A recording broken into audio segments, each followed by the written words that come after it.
Stop making bad PPTs, please. Whether you are in school, college or office, most of you, and seriously most of you, make bad PPTs. So after seeing so many bad PPTs, I finally am making this video where I will talk about not only about the mistakes but also about how to make the PPTs effective as well as in less time. I first want you to see these two slides for the next 10 seconds.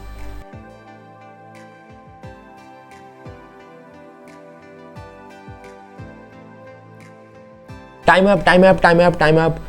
So, which slide was faster to read and understand? So, you might think the slide with much more text has more information, but this is wrong actually. It is not just about the information on the slide, it's more about the info that viewers could actually understand, and you have to think about it.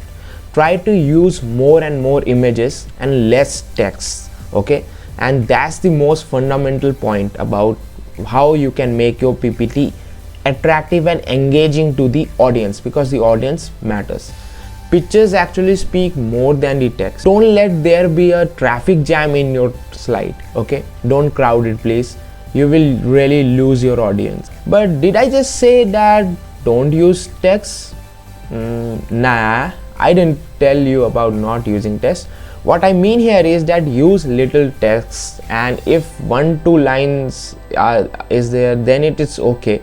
But if you really want to use more text, how would you really arrange it? Because otherwise it will be really unorganized. So for more text you can then use bullets, okay? Well, not these bullet bikes, but the real bullets that can really help you. So it makes your PPT organized, and also it helps the audience to read it faster, okay? And maybe if they could read faster, they could actually also listen to you. But wait, see this, okay? So this is a slide with many bullet points, and this one slide is some bullet points, but again the problem is the same. Well, you have to make your bullet points really short and to the point, and not so many bullet points, okay? Some bullet points and not too lengthy bullet points.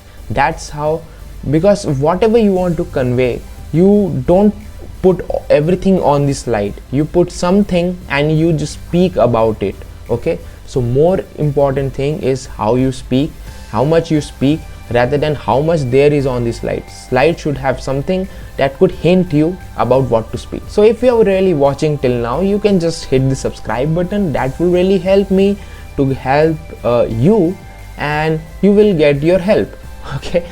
So subscribe just now. Color. Life should be filled with colors, but not your PPT, because I just don't want you to make a rainbow out of it, okay? Some in smaller classes maybe it is fancy and all, and it is really cool. I've put so many colors, but you know. So confused about the colors? Well, basically what you have to do is use 2 to 3 colors which are in contrast with the background. Let's say if you use this slide that you're seeing, this yellow and white really don't go well, okay?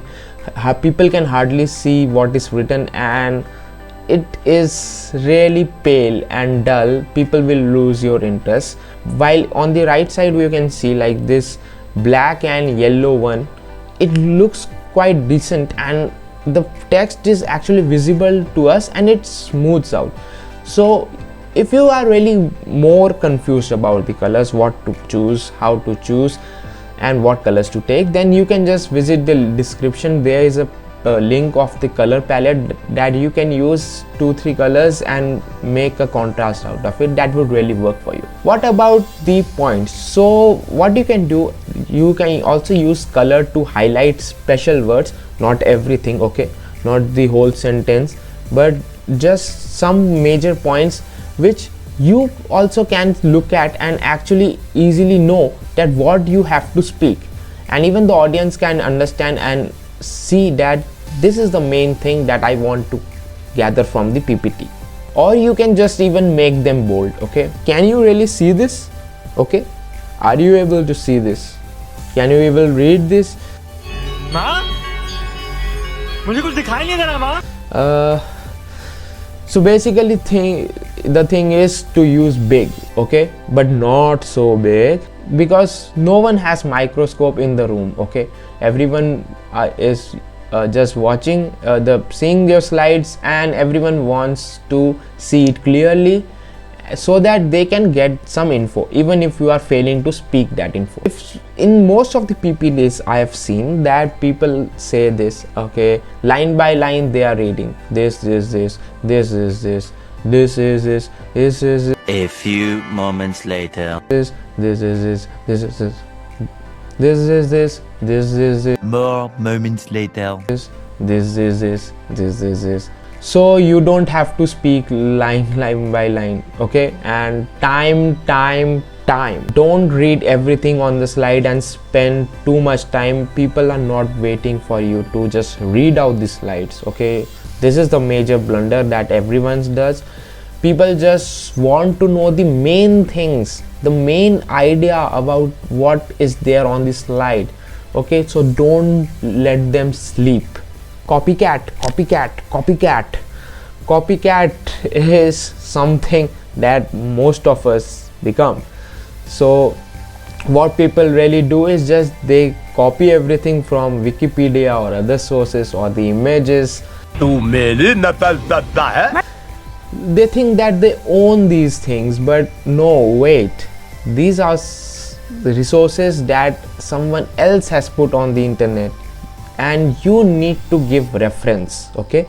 So a reference tells us that you are not stealing the info, you are just actually sharing the info from the internet to get a better insight of the topic, okay. So reference is like we can put the below the source, okay, and then the link, or if it's a journal we can put the journal citation over there.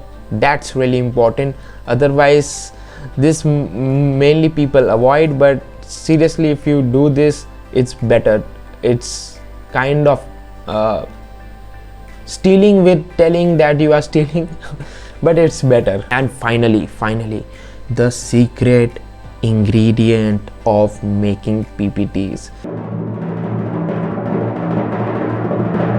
So Microsoft PPT I use online. So what happens is that it actually helps us to give the layout and different patterns and different orders where our PPTs could be managed.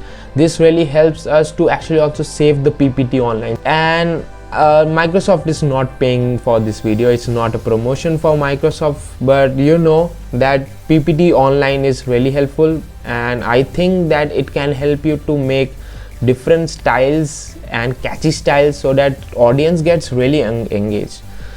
So many points, so I've tell you so many points, and maybe you are confused till now, but don't worry, I would just want you to that you can just go through the video again, it will give me another view. Anyways, you can just go through the video and note down all the points. These points really genuinely will help you, I know that. So meet you in the next video or maybe in the next presentation. Till then, subscribe. That's the least I ask. Bye bye.